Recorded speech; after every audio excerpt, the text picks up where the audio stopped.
বিএনপির মহাসচিব মির্জা ফখরুল ইসলাম আলমগীর গণমাধ্যমকে দেয়া এক সাক্ষাৎকারে কেন বললেন, আওয়ামী লীগ ভোটে আসলে আপত্তি নেই, তবে গণহত্যার বিচার হতে হবে। তাহলে কি বিএনপি অন্তর্বর্তী সরকারের একক সিদ্ধান্তের প্রতি আর পুরো আস্থা রাখতে পারছে না? অন্তর্বর্তী সরকার কি ধীরে ধীরে গোপনে -2 ফর্মুলার দিকে এগিয়ে যাচ্ছে? কার্যত বিএনপির এই ভাবনা একেবারে অবান্তরও নয়। কেননা অন্তর্বর্তী সরকার সংস্কারের জন্য যে 6টি কমিশন করলেন, এটা করার আগে তারা রাজনৈতিক দলগুলোর সাথে বসেনি।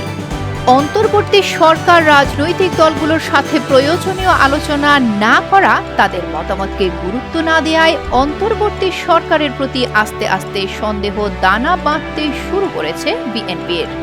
অন্যদিকে দল হিসেবে বিএনপি চায় না আওয়ামী লীগকে নিষিদ্ধ করা হোক। এটি নিঃসন্দেহে এই মুহূর্তে বিএনপির গণতান্ত্রিক রাজনীতির প্রতি গভীর প্রতিশ্রুতিরই বহিঃপ্রকাশ। তবে বিএনপি আওয়ামী লীগের যেসব ব্যক্তিবর্গ গণহত্যা, দুর্নীতি সহ বিভিন্ন অপকর্মের সঙ্গে জড়িত, সেই সব ব্যক্তি যেন নির্বাচনে অংশ নিতে না পারে, সেটি তাদের চূড়ান্ত চাওয়া। এছাড়া আওয়ামী লীগ যদি নির্বাচন করে, জনগণ তাদের ব্যাপারে সিদ্ধান্ত নেবে বলে মন্তব্য করেন মির্জা ফখরুল ইসলাম আলমগীর।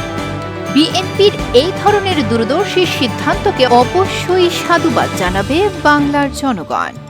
প্রিয় দর্শক, এই বিষয়ে আপনার কি মত?